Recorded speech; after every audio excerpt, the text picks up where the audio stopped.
जंगल का राजा बन जाता है। अपना बल, अपनी बुद्धि, अपनी ताकत, अपनी श्रेष्ठता, अपनी प्रबलता के कारण जंगल का राजा शेर बनकर बैठ जाता है।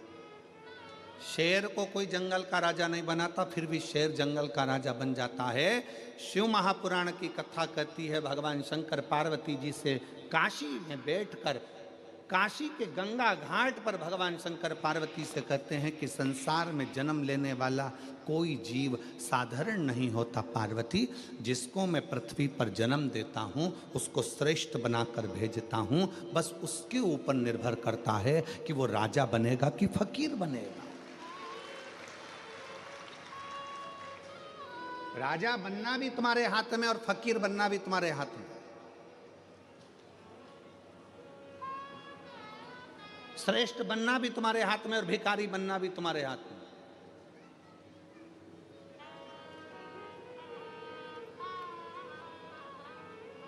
किसी ने जंगल के राजा को, शेर को राजा नहीं बनाया, किसी ने शेर को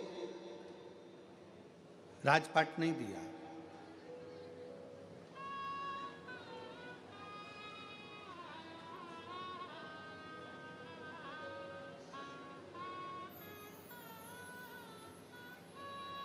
किसी ने नहीं दिया।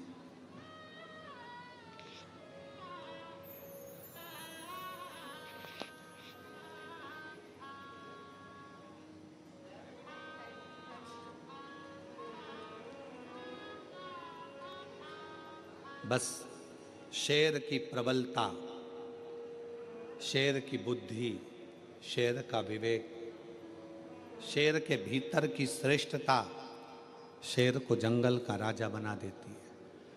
शंकर भगवान माता पार्वती जी से गंगा जी के घाट पर बैठकर, काशी में बैठकर बड़े प्रेम से कहते हैं, पार्वती संसार में जन्म लेने वाले मनुष्य को, चाहे वो जलचर हो, चाहे वो थलचर जीव हो, चाहे वो वायुचर जीव हो, चाहे वो मनुष्य हो, सबको मैंने रचा है, सबको मैंने रचा है, सबकी रचना मैंने करी, सबको बुद्धि देकर भेजा, सबको विवेक देकर भेजा, सबको श्रेष्ठ बनाकर भेजा।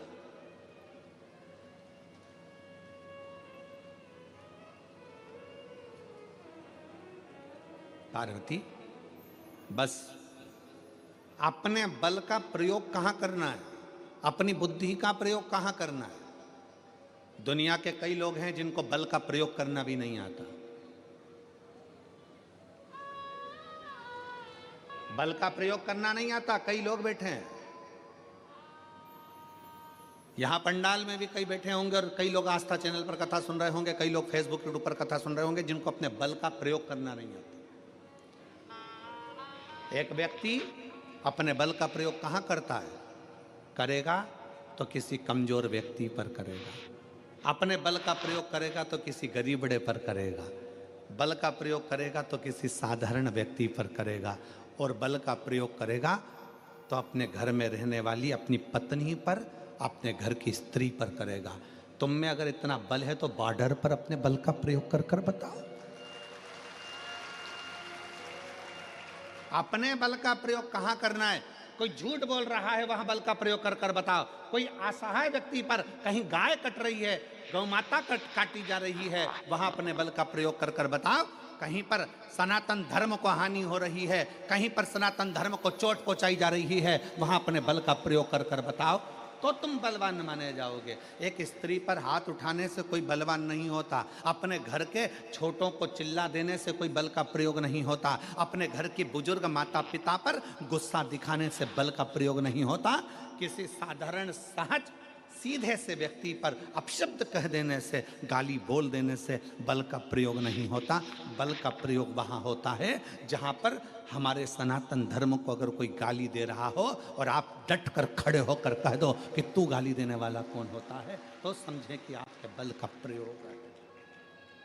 गौ माता कट रही है, कोई कसाई अगर गाय को काटने के लिए जा रहा है, उस गौ माता को बचाकर अपने बल के माध्यम से, अपनी बुद्धि के माध्यम से लेकर आ जाओ, तो समझना कि तुमने बल का प्रयोग करा। वो बल किस काम का? पत्नी बेचारी कुछ बोली और तुमने धड़ला के उत्तर दिया।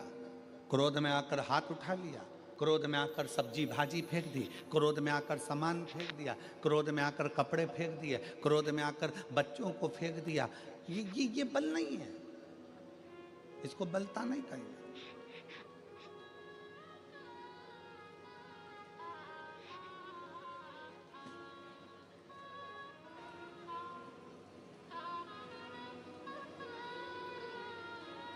शेर को जंगल का राजा कोई नहीं बनाता, पर शेर जंगल का राजा कहलाता है क्योंकि वो अपने बल की श्रेष्ठता रखता है कि मुझे बल कहां दिखाना है, मुझे अपने बल का प्रयोग कहां करना है, अपनी बुद्धि का प्रयोग कहां करना है, अपने विचारों का प्रयोग कहां करना है।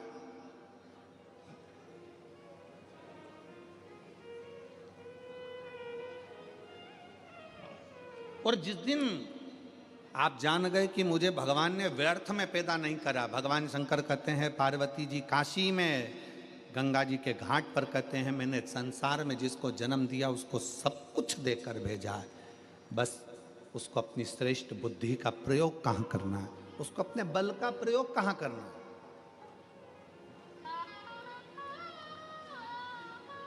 दुनिया में ऐसा कोई काम नहीं है जो ना हो, बस आपके भीतर का विश्वास, आपके भीतर का भरोसा आपको मजबूत बनाकर उस कार्य के प्रति सफलता देता है। शक्कर और संत ये दोनों एक समान होते हैं। शक्कर और संत ये दोनों एक समान होते हैं।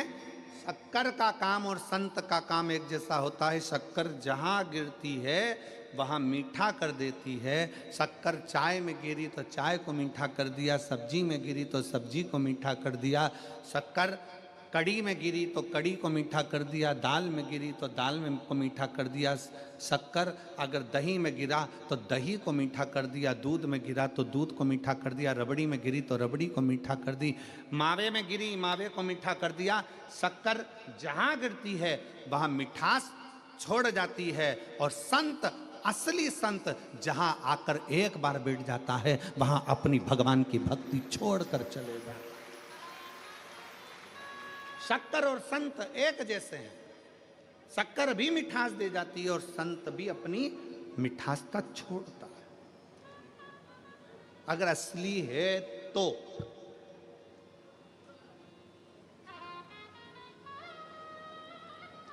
बहुत कठिन है संसार में।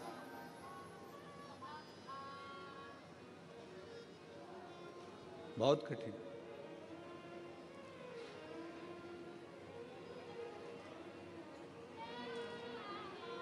आज के ज़माने में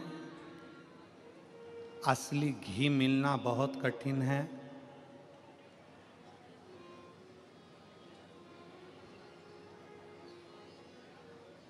असली रुद्राक्ष मिलना कठिन है।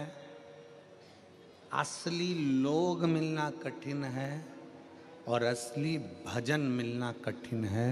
दुनिया का सबसे कठिन काम है आपके भीतर का असली भजन, असली भजन।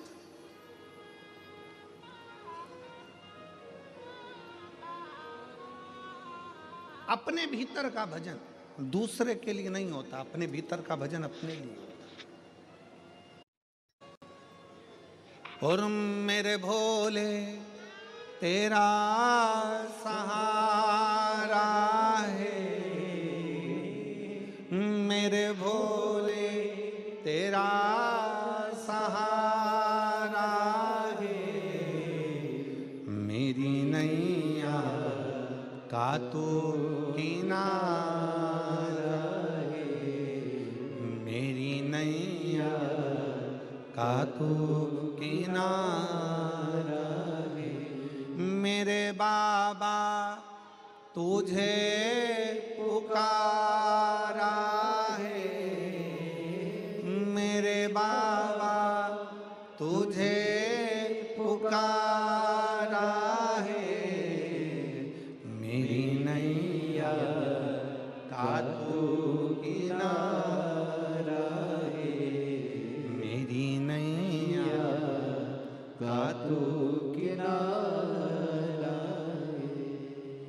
अपना विश्वास जिस दिन शिव के प्रति हो गया, शंकर के प्रति जिस दिन भरोसा दृढ़ हो गया, एक पत्र है, तुम्हारे नजदीक में आए तो ये मानकर चलना कि भगवान शंकर स्वयं तो नहीं आ सकता, पर अपना कोई गण आपके दुख के निवारण के लिए संत के रूप में आपके पास भेज दे, कोई गुरुजन के रूप, कोई तपस्वी जन के रूप में।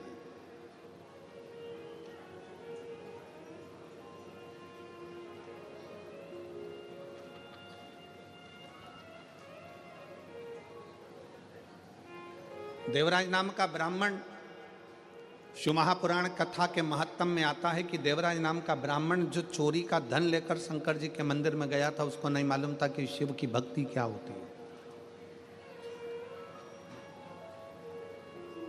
देवराज नाम के ब्राह्मण को नहीं मालूम था कि शिव तत्व क्या होता है। देवराज नाम के ब्राह्मण को नहीं मालूम था कि शंकर का गुणगान क्या होता है। देवराज नाम के ब्राह्मण कभी शंकर जी के मंदिर में पांव न रखा है।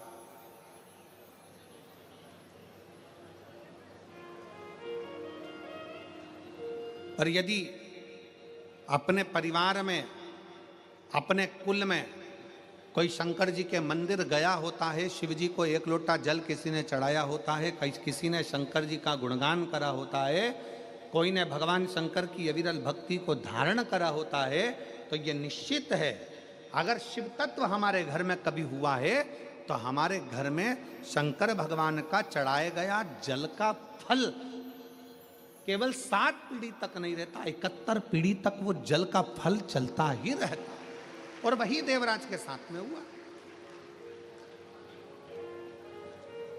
देवराज नाम के ब्राह्मण के साथ हुआ क्या? देवराज कभी शंकर जी के मंदिर नहीं गया था, शंकर की स्तुति नहीं करी थी, शिवालय नहीं गया, शंकर जी को एक लोटा जल नहीं चढ़ाया। पूरा जिंदगी देवराज की निकल गई, पूरी जिंदगी पर शंकर की भक्ति नहीं कर पाए। चोरी का धन लेकर शिव जी के मंदिर में गया तो क्यों गया? क्योंकि इसके माता देवराज नाम के ब्राह्मण की मां शंकर के मंदिर में जाकर एक लोटा जल चढ़ाती थी, शंकर की आराधना करती थी। उस जल का फल देवराज को मिला, उस जल का फल देवराज को प्राप्त हुआ। और सारी समस्या का हल, जरा जम के बोलो जरा, सारी समस्या का हल एक लोटा जल। आप जब विश्वास के साथ भगवान शंकर को जल चढ़ाते हो, तुम्हें लगता है कि हो सकता है भगवान मेरी नहीं सुन रहा, मैंने इतने दिन से पशुपति व्रत करा, मैंने भगवान शंकर की भक्ति करी, मैंने श्री शिवाय नमस्तुभ्यम जपा, मैंने ये करा, मैंने वो करा, मैंने सब कुछ करा और भगवान नहीं सुनता। थोड़ा समय लग सकता है, थोड़े समय में देरी हो सकती है।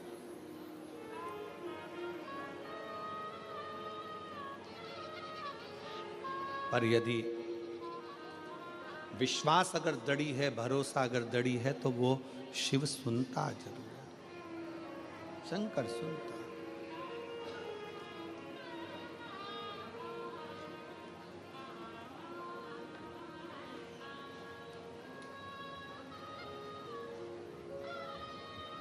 वो सुनेगा जरूर, थोड़ा देरी हो सकती है।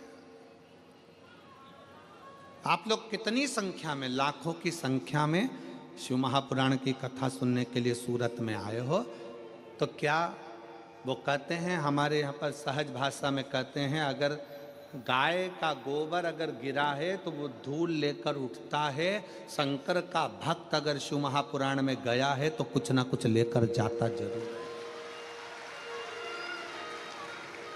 कोई खाली तो जाओगे नहीं, कहीं ना कहीं मेरा ओगरदानी, कहीं ना कहीं मेरा शिव, कहीं ना कहीं मेरा शंकर, कहीं ना कहीं मेरा शंभू, कुछ ना कुछ तो देकर भेजे।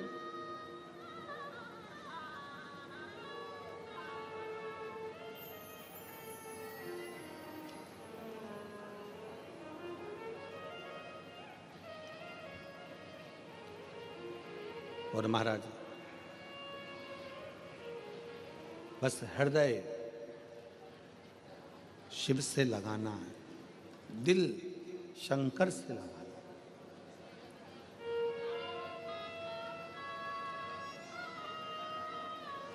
और जब हृदय शिव से लगेगा तो ये मानकर चलना कि शिव तुम्हारे दिल की बात सुनेगा। हमने पहले भी कथा में कहा, फिर कहते हैं शंकर कभी दिखावे से प्रसन्न नहीं होता। शिव जी तुम्हारे दिखावट से,